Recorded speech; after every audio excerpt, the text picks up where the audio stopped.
జీవితం ఎలా ఎలా ప్రకటితం అవ్వాలనుకుంటుందో మనుషుల ద్వారా ఆ! అన్ని గుణగణాలు సార్ మీకు. మరి ఎవరి ఇన్‌ఫ్లూయెన్సెస్ వల్ల మీరు తల్లిదండ్రులా? లేక మీరు అంటే చదివిన పుస్తకాలైనో? పుస్తకాలు కాదు. తల్లిదండ్రులు, హ్మ్. మా ఫాదరు హ్మ్.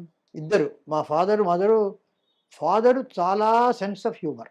హ్మ్. ఆయనిచ్చిన పెద్ద ఆస్తి అది. హ్మ్. అవును. మీరు ఆయన 84th ఇయర్‌లో he was taken to operation theatre. హ్మ్. కొంచెం డాక్టర్స్ అంతా వచ్చారు. ఆపరేషన్ థియేటర్‌కి వెళ్ళిపోతే అందరూ డాక్టర్స్ వచ్చారు. హౌ ఆర్ యూ అని అడిగారు. I am my age is against you. Hmm. But my sense of humour is with you. Go. అక్కడ కూడా జోకొచ్చేసాయండి అది. అది నేను కూడా చాలా మంది కోవిడ్ వచ్చింది నాకు. ఓహ్! కోవిడ్ వచ్చింది సార్ మీకు. నాకు హోమ్ క్వారంటైన్. హ్మ్. సో, పాజిటివ్ అని చేశారు. పాజిటివ్ తర్వాత వెంటనే ఇక్కడ తెలుసు కదా! సోషల్ మీడియాలో కోవిడ్ వచ్చిందనే ఇక్కడ కోవిడ్ వచ్చిందంటారు. హాస్పిటల్ అంటారు. సీరియస్ అంటారు. అంటే నెక్స్ట్ ఈ రకంగా ఒక గంటలో హ్మ్. వెళ్ళిపోతుంది. సృష్టిస్తారన్నమాట. హ్మ్. కథా చర్చల్లో స్క్రిప్ట్‌లో వాళ్ళు పెట్టుకుంటే బ్రహ్మాండంగా చెప్తారు. అదే అంతే. సో, నేనైతే వెంటనే వీడియో ఇచ్చాను. హ్మ్. వీడియో ఇచ్చి ఫేస్‌బుక్‌లో అవతల వేశాను. ఏమిటంటే, ఇప్పుడే నేను పాజిటివ్ అని చెప్పి డాక్టర్ నాకు చెప్పారు కోవిడ్.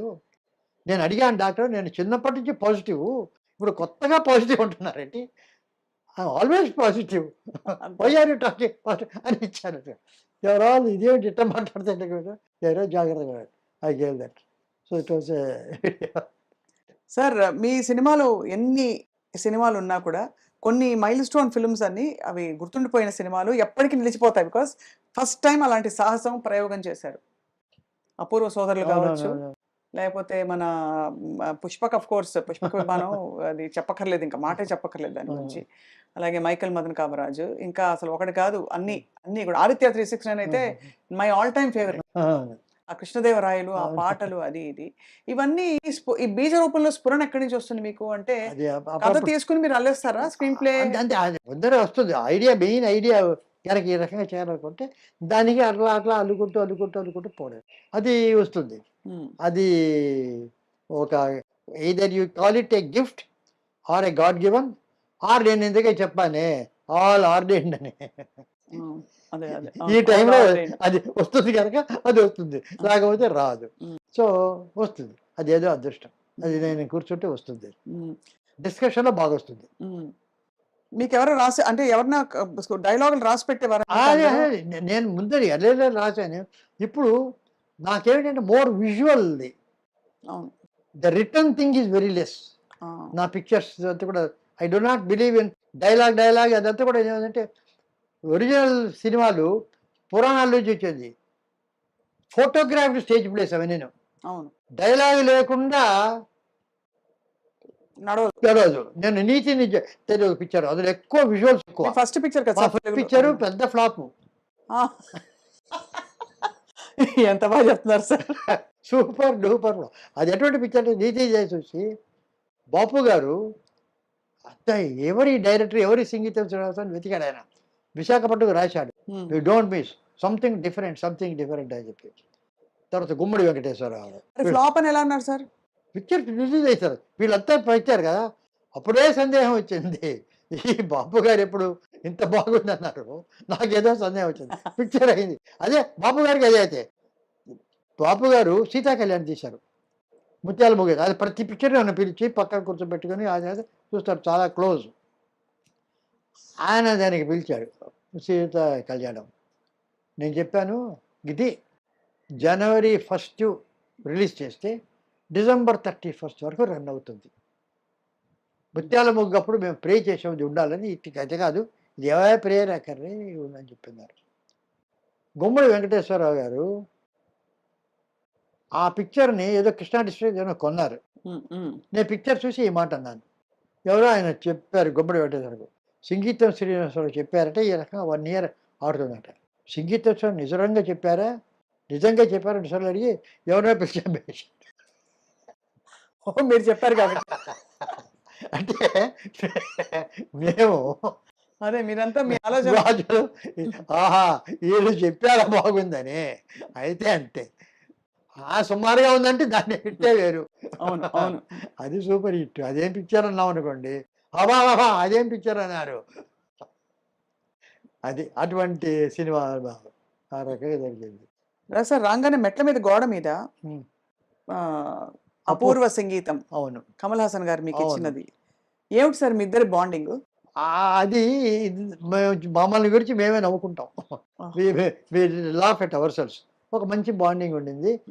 ఏదో అప్పుడెప్పుడో పిలిచాము టికెట్ పడితేప్పుడు ఆయన.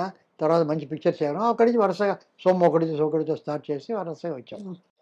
ఈ మధ్య ఆయనకి ఏమిటంటే నేను ఎక్కువగా నేను ఇవ్వడం లేదనేది ఒక కంప్లైంట్. అందరూ చేసేస్తే వస్తుంటారు కదా. I'm the one person who doesn't appear. ఇప్పుడు మీరు చెప్తున్నారు కనుక వెయిట్ అపియర్. అవును అవును, లేకపోతే వెరీ రేర్లీ ఎక్కడ కనిపించరని. కనిపించరు. అది కూడదని కాదు, అదేమిటో దానికి డ్రైవ్ లేదు. సో అతనేం చేశాడంటే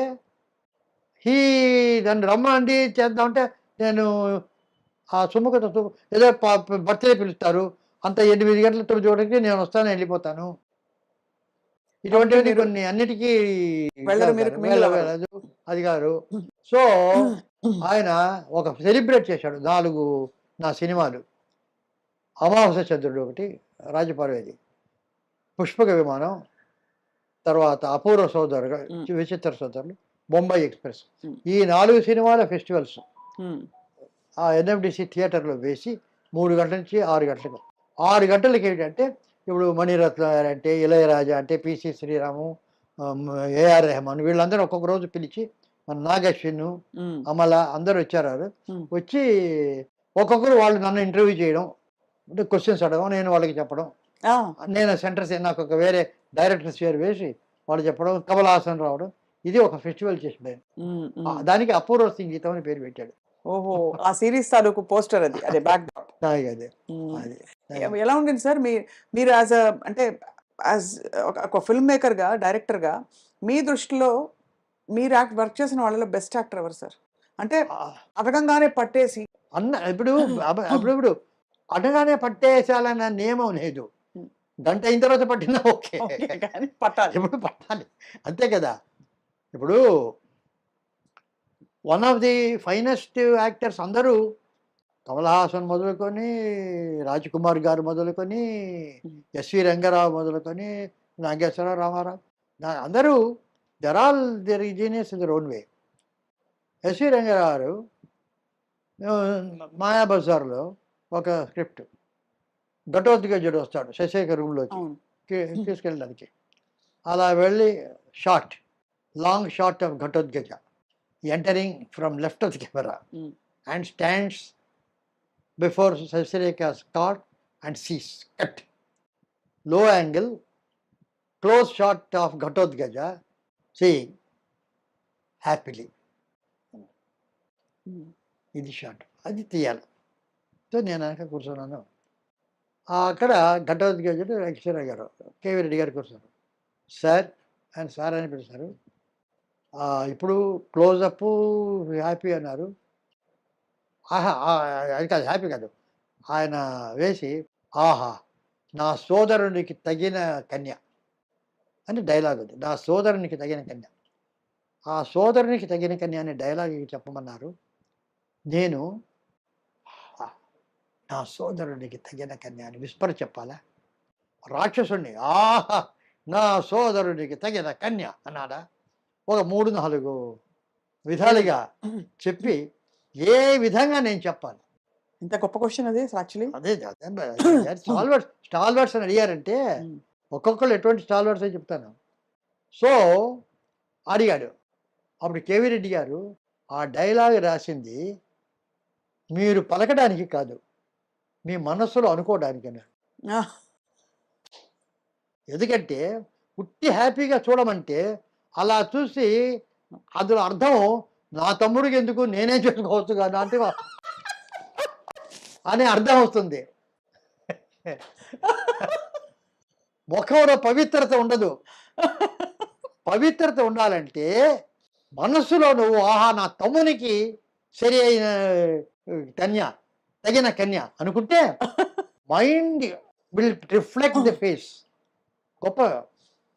సో నువ్వు మైండ్ పవిత్రంగా అనుకుంటే ఫేస్ వస్తుంది. ఉట్టి గివ్ ఎన్ ఎక్స్ప్రెషన్, ఒక హ్యాపీ ఎక్స్ప్రెషన్, కోపం ఎక్స్ప్రెషన్, కోపంలో ఒక డైలాగ్ లోపల అనుకుంటే అప్పుడొచ్చే ఎక్స్ప్రెషన్ వేరు. ఆ! అంటే రాజు బ్యూటిఫుల్. Beautiful example sir. ఆకారం. అది నేను 'పుష్ప విమానంలో' చాలా సార్లు డైలాగులెస్ పిక్చర్ అనే పేరు. కానీ ఒక్కొక్క షాట్‌కి కొన్ని డైలాగులు ఒక్కొక్కప్పుడు చాలా సార్లు ఫీడ్ చేసి పెట్టేవారు ఫీడ్ అంటే చేసి పెట్టేవాడు. బ్యాక్‌డ్రాప్‌లో ఇది ఆ! అవుతది. చేసి వాడిని అనుకోమనేవాడు. 'టిను ఆనంద్' ఆ! దొరికాడు దొంగ అని వాడు కత్తితో వెళ్తాడు. ఐస్ కత్తితో. అదే. ఇవన్నీ కొన్ని కొన్ని ఇంగ్లీష్‌లో చెప్పుకునేవాడు. So, this is a big these are the things. అలా ఎందుకంటే ఇప్పుడు బండగా ఉంటాయి క్యారెక్టర్స్ అవి. అందుకే నాకు ఐ బికమ్ వెరీ సెన్సిటివ్. హ్మ్. ఈ రకంగా ట్రైనింగ్ పొందిన వాడిని గనక అదే. ఒక ఉట్టి డైలాగ్, ఆ డైలాగు, ఈ డైలాగ్, ఈ డైలాగు చెప్తుంటే క్యారెక్టరైజేషన్ ఉండదు. అవును. ఉట్టి బీభత్సంగా ఉంటుంది. డైలాగ్ అయితేంది అది చదివి ఆహా! ఈ ఇవే ఉంటుంది కానీ దేర్ ఇస్ నో సెన్సిటివ్. ఇప్పుడు 'ఒథెలో' ఆ! ఆర్సన్ వెల్సన్ చాలా కాలం ముందు తీశారు. అద్భుతంగా జెలసీ. అతను భార్య అంటే ఎవరినో అతను అనుమానం. చాలా మంచి అమ్మాయి. అతనికి జెలసీ, జెలసీ అని చెప్పి ఈర్ష్య. అది అయిపోయింది. ఆ తర్వాత చాలా కాలానికి 'కలర్‌లో' 'ఒథెలో' అది రష్యాలో వచ్చింది. రష్యన్ లాంగ్వేజ్‌లో. అది చూశారు. అందులో ఏమిటంటే అదే 'ఒథెలో' అదే కథ అదే. జెలసీ ఈర్ష్య కాదు. ట్రస్ట్ బిట్రేడ్ అన్నారు. ఒక నమ్మకాన్ని వమ్ము చేసిన అమ్మాయి. అది వేరే. జెలసీకి వచ్చేటటువంటి క్యారెక్టరైజేషన్ వేరే. అది కోపం. ఇది కాదు. నేను ఇంత నమ్మాను. ఇదేమిటి ఇలాగా అనే బాధ. హ్మ్. దానికి దీనికి ఎంత డిఫరెన్స్. చాలా. ఎంత అర్థం చేసుకుంటే ఒక క్యారెక్టరు, ఒక ఆర్టిస్ట్ పోర్ట్రేట్ చేయగలదు. డైరెక్టరు, స్క్రిప్టో ఎంత ఆలోచిస్తే హ్మ్. ఆ రకమైనటువంటి క్యారెక్టరైజేషన్ ఇవ్వగలరు. ఆ యాక్టర్ చూస్తారు. అంత శ్రమ అంత ఎక్కడుంది? హ్మ్. అది నేను చెప్పేది. అది కమల్ హాసనో, రాజకుమార్ అందరూ ఉంది.